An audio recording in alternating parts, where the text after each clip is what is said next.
En este ciclo vamos viendo el Evangelio de Marcos y contentos, muy gustosos de ver cómo la palabra del Señor nos va hablando, nos va tocando nuestra realidad y nos va invitando a cambiar.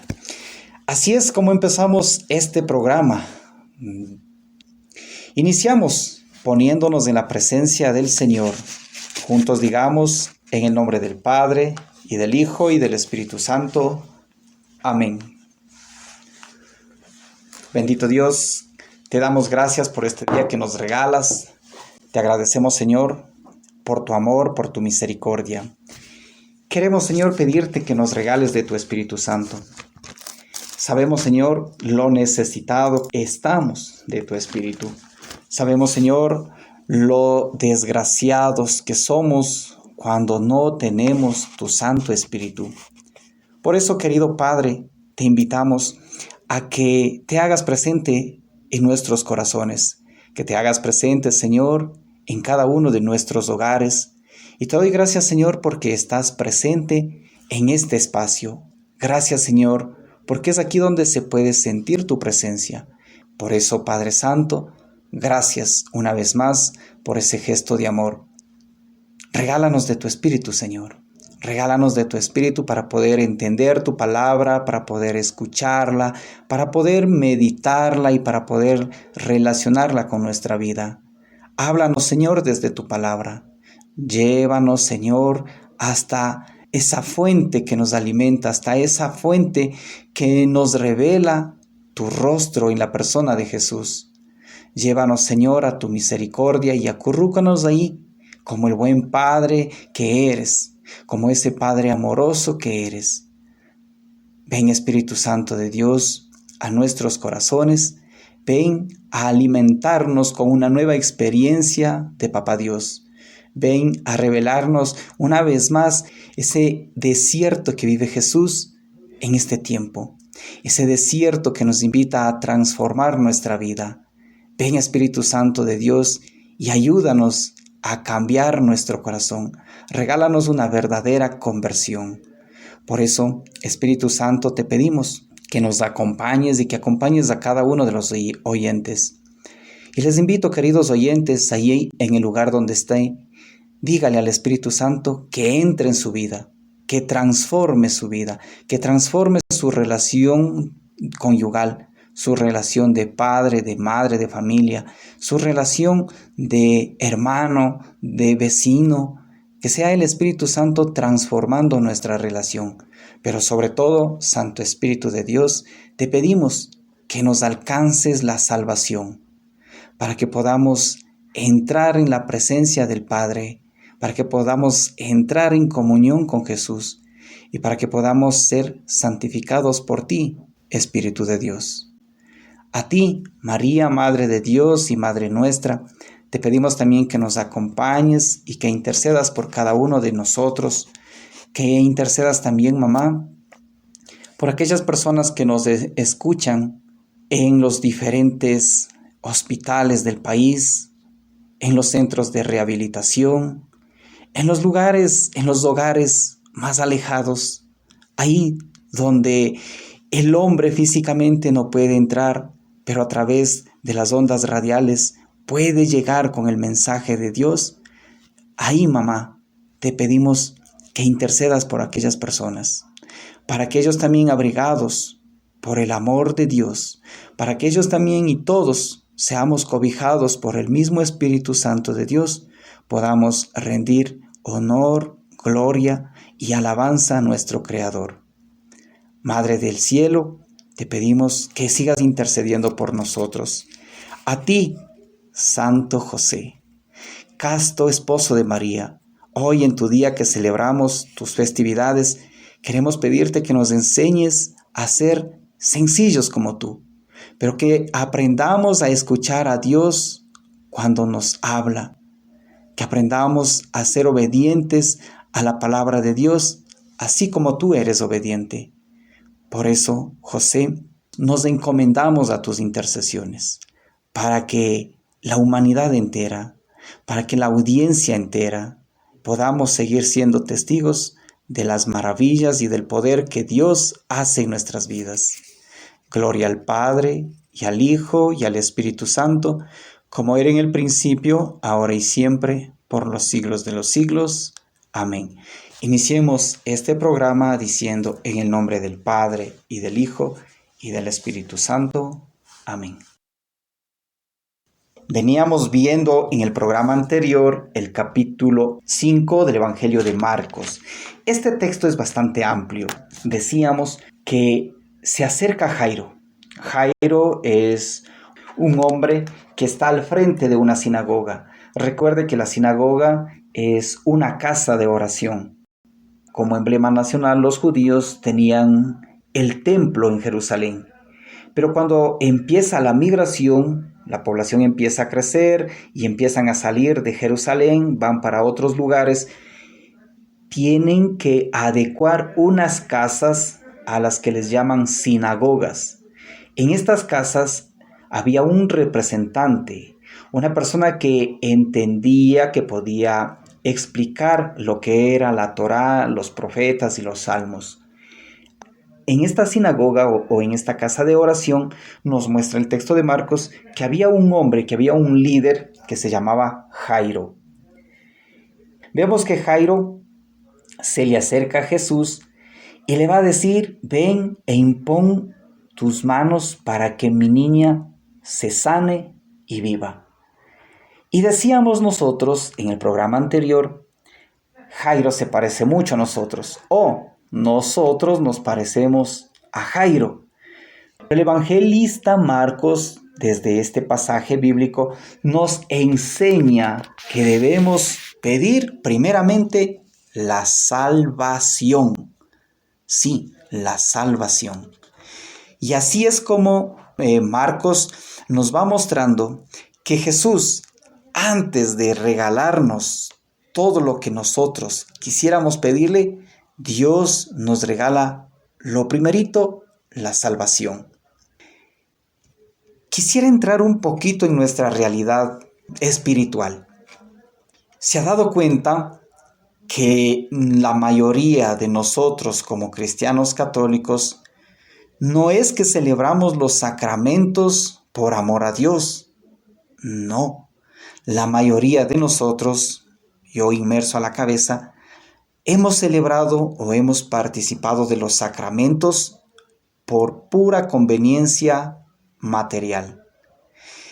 Porque queremos que en la vida nos vaya mejor, porque queremos que mejore nuestra situación económica.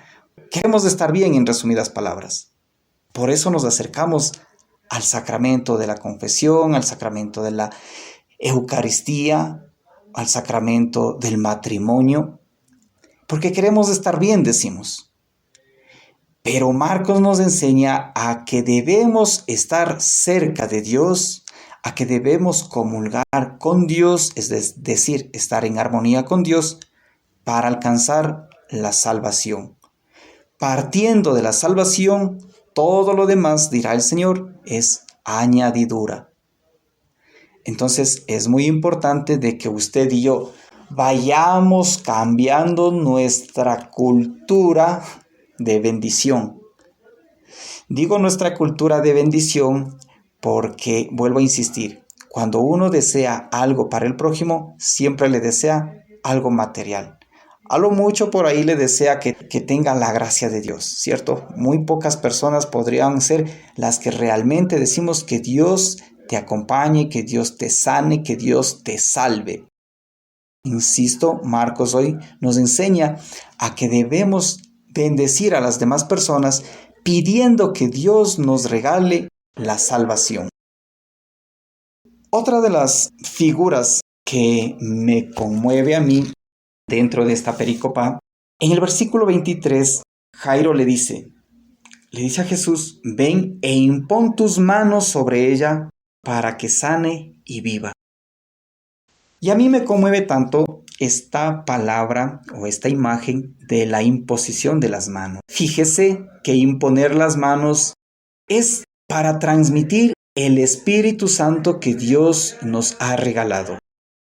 Imponer las manos consiste en que usted va a transmitir el Espíritu de Dios que le ha sido dado a usted por gracia, por regalo divino. El libro de los Hechos de los Apóstoles, en el capítulo 8, versículos del 17 al 18, nos va a mostrar esto, lo que les acabo de decir. El relato cuenta que había un mago llamado Simón, que al ver cómo los apóstoles, al imponer las manos, transmitían el Espíritu Santo, el mago, al ver esta gracia de Dios, se le acerca y les dice: les impusieron las manos y recibieron el Espíritu Santo. Al ver Simón que con la imposición de las manos de los apóstoles se transmitía el Espíritu Santo, les ofreció dinero y dijo: denme a mí también este poder, de modo que a quien imponga las manos reciba el Espíritu Santo.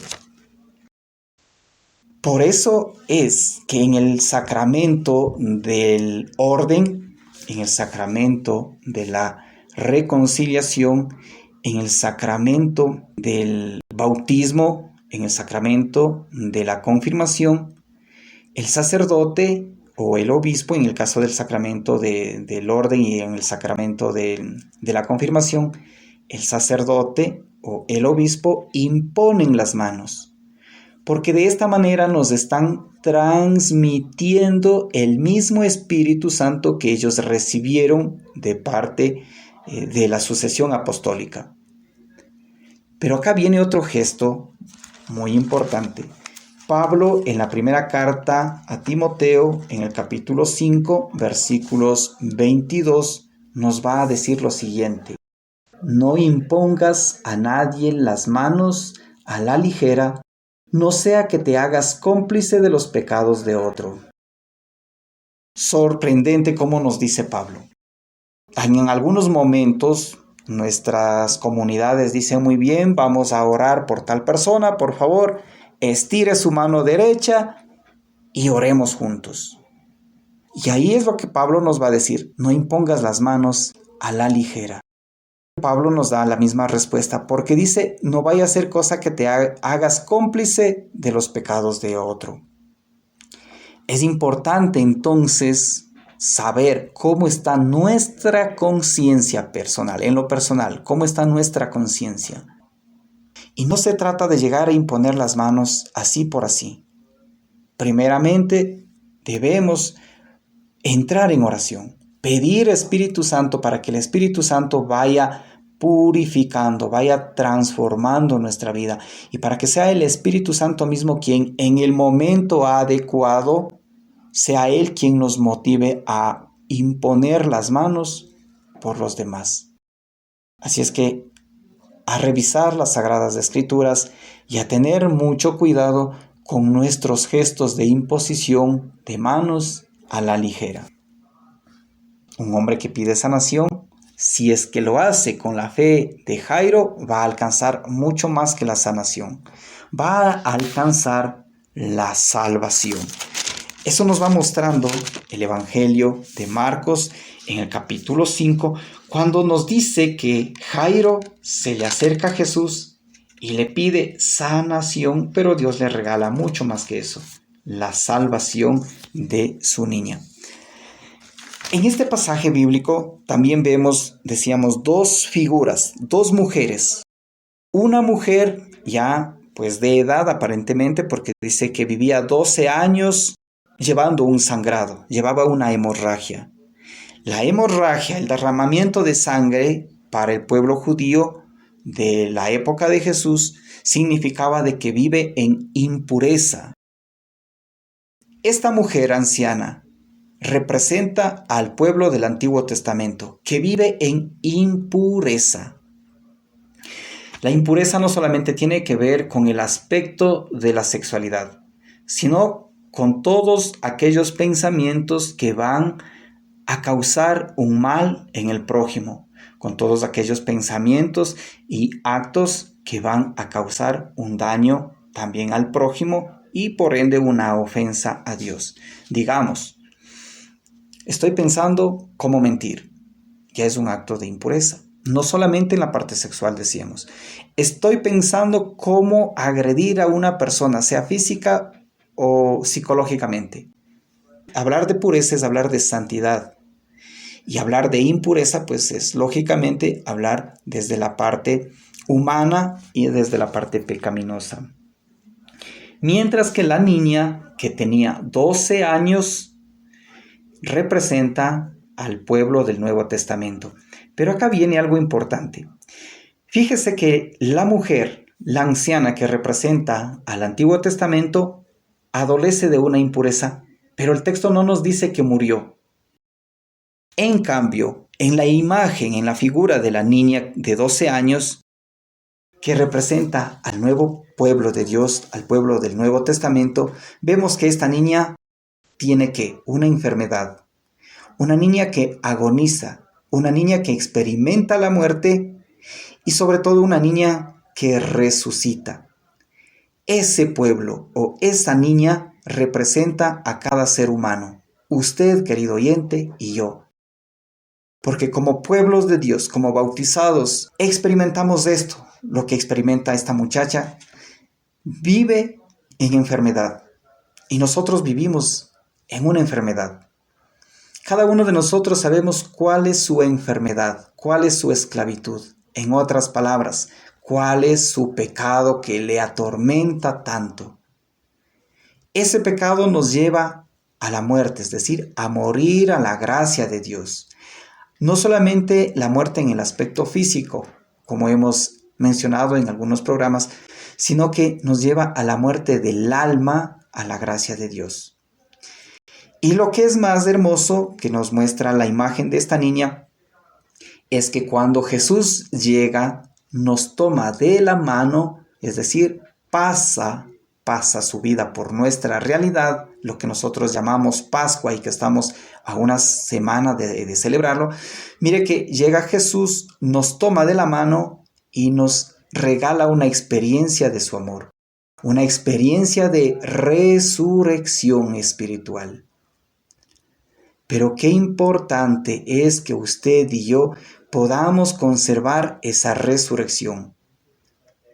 Ciertamente, como seres humanos, volvemos a caer en el pecado. Esa es nuestra condición humana. Pero viene Jesús y nos enseña que sí se puede vivir sin pecar. Para nosotros difícil, pero de la mano de Dios sí es posible. Por eso dejémonos tocar por el Señor Jesús. Dejémonos tocar. ¿En qué sentido? No solamente en el sentido de que, viene Jesús, nos pone la mano y listo. No. Bendito Dios que nos regale esa experiencia. Y de seguro les va a ser muy provechosa en la parte espiritual y en la parte moral. Bendito Dios. Pero también cuando el Señor nos regala una experiencia de conversión, conservemos esa experiencia. Que no sea solamente una experiencia de 2, de 3 meses, sino que sea de toda nuestra vida. Que sea una experiencia perpetua. Así estaremos viviendo junto a Jesús. Dejémonos entonces tocar por el Señor, dejémonos resucitar. Y en este tiempo de Cuaresma, que ya estamos en la 5ª semana de Cuaresma, una de las formas como usted y yo deberíamos aceptar esa resurrección es acercándonos al sacramento de la confesión. Para quienes todavía no han llevado su matrimonio civil al sacramento del matrimonio, una de las maneras de resucitar sería optar por el matrimonio sacramental. De esa manera estamos resucitando con Jesús. Otros, si tenemos por ahí un pecado bien escondido, que nadie lo sabe, pues una manera de resucitar, una manera de dejarse tocar por el Señor es reconocer ese pecado que tenemos, acercarnos al sacramento de la confesión y participar de la comunión del cuerpo y de la sangre de Cristo. Hermoso ver cómo nos va el Señor llevando de la mano a pesar de nuestra realidad humana que enfrentamos día a día. En lo personal, me conmueve a mí lo que relata el versículo 27 del capítulo 5 de Marcos. Dice la mujer anciana que llevaba 12 años de sangrado, dice, como había oído lo que se decía de Jesús. Esta mujer nos muestra que antes de que ella decida tocar únicamente el manto, esta mujer ha escuchado que otras personas ya han experimentado este tipo de sanación solamente con tocar su ropa.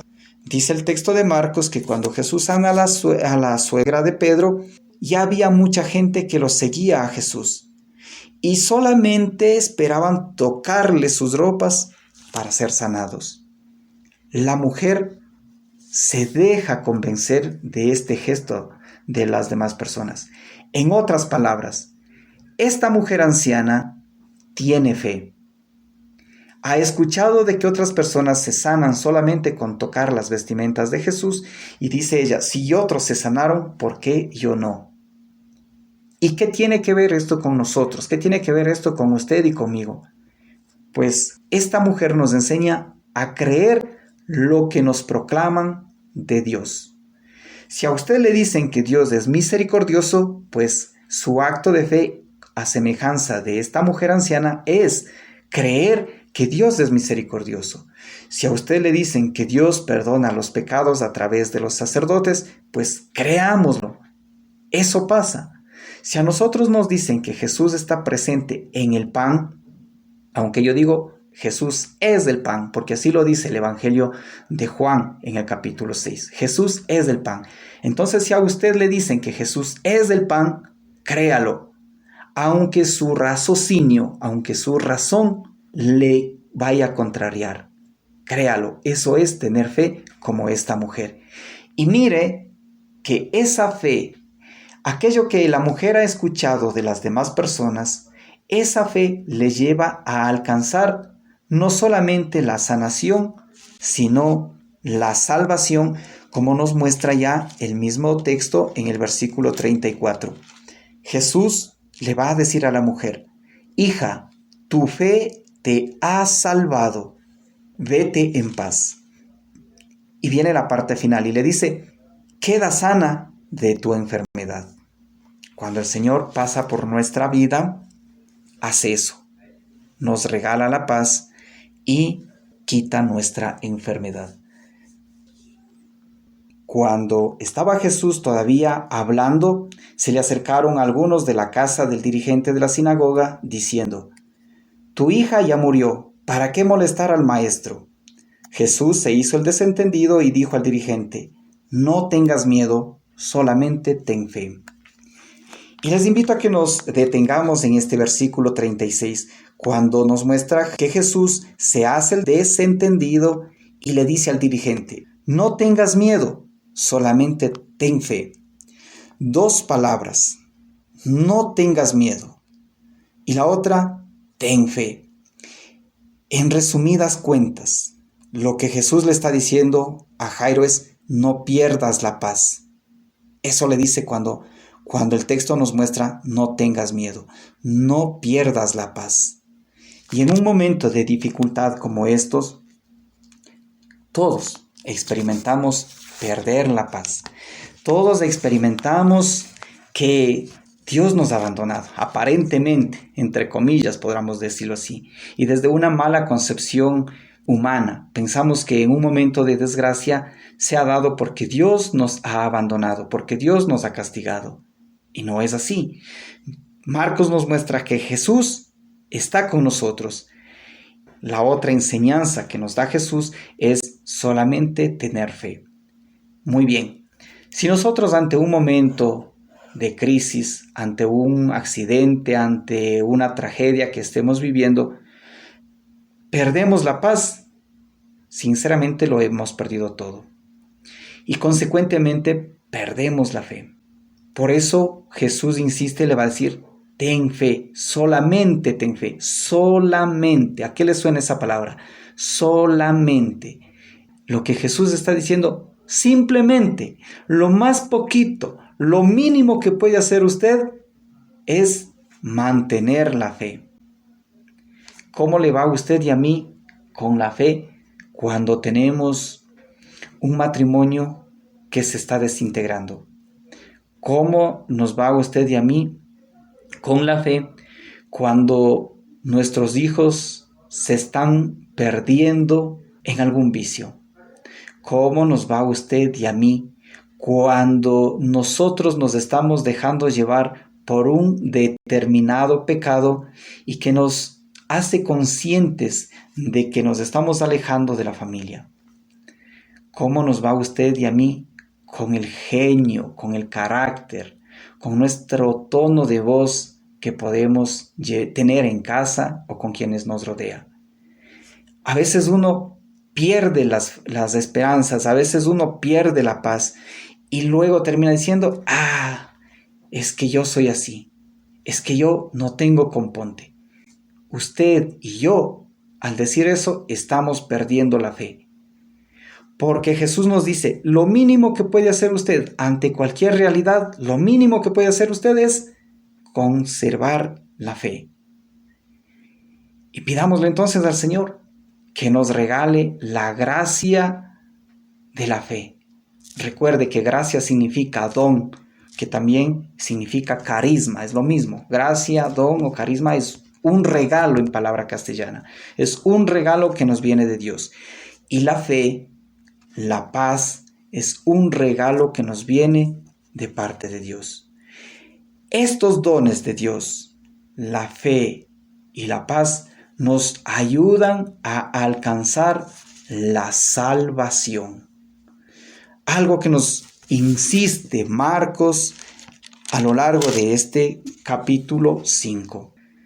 Y hoy podríamos hablar no solamente de una sanación física, no solamente de una sanación corporal, sino de una sanación espiritual. Porque nuestro mal genio, nuestra manera de pensar, nuestros pensamientos impuros, en otra palabra, provienen de una enfermedad espiritual, de una enfermedad interior. Y por eso les animamos a que usted en sus comunidades participe de los retiros espirituales. Qué bien que a uno le hace vivir un retiro espiritual. Aproveche estos regalos. Estos espacios, estas actividades realmente nos ponen en comunión con el Señor.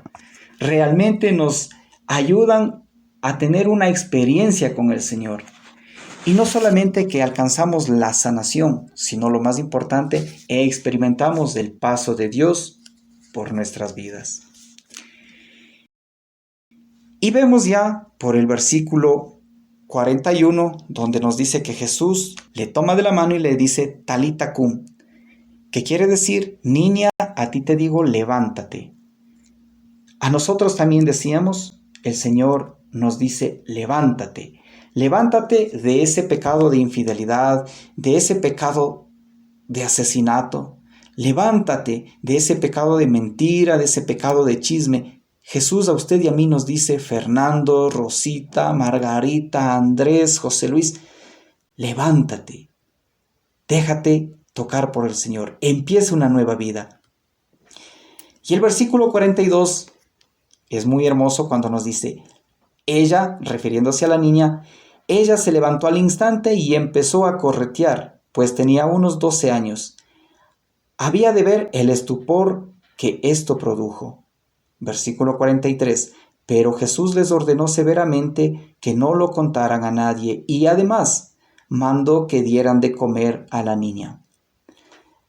La resurrección, la experiencia de resurrección nos lleva a esto, a alimentarnos del cuerpo y de la sangre de Cristo. No podemos quedarnos únicamente con haber recibido una experiencia con el Señor. No podemos limitarnos únicamente a vivir ese momento de gozo en el Señor, sino que la resurrección, nuestra conversión, debe llevarnos a esto, a vivir constantemente alimentándonos del cuerpo y de la sangre de Cristo. Pero bueno, usted dirá, en las Eucaristías solamente nos dan una especie, nos dan únicamente el cuerpo y no nos dan la sangre. Pues no se preocupe, como habíamos hablado ya en otro programa, en un programa que hacíamos un ciclo sobre la Eucaristía, hay un momento en que el sacerdote hace una oración y fracciona el pan y un pedacito pequeño lo pone, lo deposita en el cáliz que contiene la sangre de Cristo. En ese momento está indicando de que se une el cuerpo y la sangre. Entonces, cuando usted comulga, no comulga únicamente el cuerpo, sino comulga las dos especies, el cuerpo y la sangre de Cristo. Y por otro lado, el cuerpo tiene sangre, y ahí le invita a que se toque su piel. Su piel que tiene venas, tiene arterias, tiene tejidos, y por esos tejidos, por esas venas, por esas arterias, corre sangre.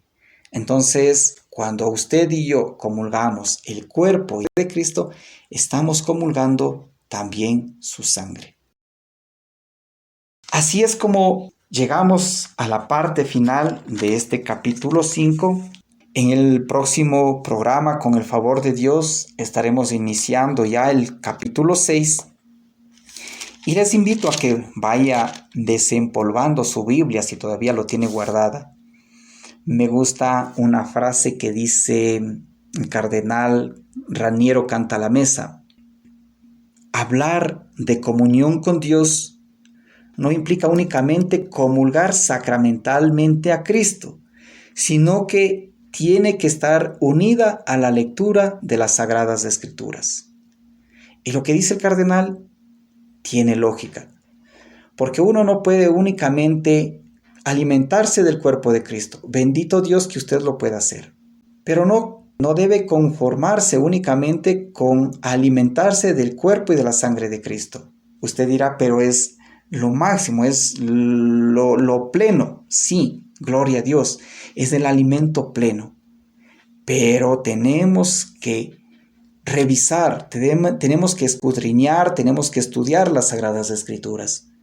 Si no conocemos a Jesús desde las Sagradas Escrituras, ¿cómo podemos confiar en Él?